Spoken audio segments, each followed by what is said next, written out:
রাখি বন্ধনের দিন একটা প্রশ্ন বারবার মনে হয়, যাদের ভাই নেই তাদের কি রাখি বন্ধনের আনন্দটা একটু কম? কেমন আছেন আপনারা সবাই? আমি রিয়া। আজকে নতুন গল্প নিয়ে আপনাদের কাছে আবার হাজির হলাম। চলুন আপনাদের সাথে গল্পটি ভাগ করে নিই। রাখি বন্ধন মানেই শুধু ভাইয়ের হাতে রাখি পরিয়ে দেওয়া নয়, এই দিনটি আসলে ভালোবাসার, পাশে থাকার আর একটা সম্পর্কের আরও সুন্দর করে মনে রাখার একটি দিন। আমার কাছে মনে হয়, আপনাদের কাছে কি মনে হয়? আপনারা অবশ্যই কিন্তু আমাকে কমেন্ট করবেন। কমেন্ট করছেন না আপনারা কেউ। আর হ্যাঁ, একটা দাদা আমাকে কমেন্ট করেছে, সেটা হচ্ছে আমার পার্সোনালি মেসেঞ্জারে। তো ওখানে না করে আমার ব্লগিংয়ের যে মেসেজ অপশানটি আছে ওখানে গিয়ে কমেন্ট করতে পারেন। আচ্ছা, তো কারো এক ভাই, কারো এক বোন, আবার কারো দুই ভাই এক বোন।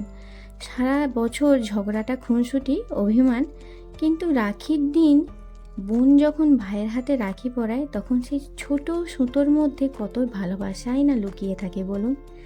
আবার কারো হয়তো ভাই নেই, আছে শুধু দুই বোন। আসলে আমিও সেই মানুষগুলোর মধ্যে একজন। ছোটবেলায় অন্যদের ভাই বোনকে দেখে হয়তো মনে হয়েছে আমাদের যদি একটা ভাই থাকতো, কিন্তু বড় হওয়ার পর নয়, বড় হওয়ার সঙ্গে সঙ্গে বুঝে গেছি ভালোবাসার জন্য সম্পর্কের নামটা সবসময় বড় কথা নয়। আমরা দুই বোন।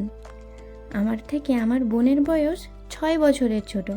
ছোটবেলায় আমাদের মধ্যে ঝগড়া যেমন ছিল, তেমন ছিল একে অপরকে আগলে রাখার ভালোবাসাও। আজও রয়েছে। আমি একটু কম আগলাতেই পারি ওকে, কিন্তু সে আমাকে গেলেই খুব আগলে রাখে। তাই রাখি বন্ধনের দিন আমারও একে অপরের রাখি পরিয়ে দিতাম।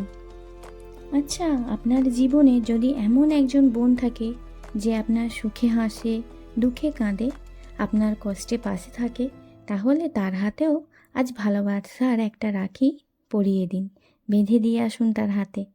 তবে রাখির সুতোটা হাতে বাঁধা হয় ঠিকই, কিন্তু আসল বন্ধনটা তৈরি হয় মনের মধ্যে।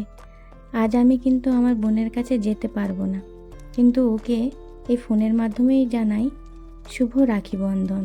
ভালো থাকিস, জীবনে অনেক উন্নতি করিস, এইভাবেই সবার পাশে থাকিস। তবে হ্যাঁ, সবার পাশে থাকতে থাকতে নিজের ভালোটা কখনোই ভুলবি না।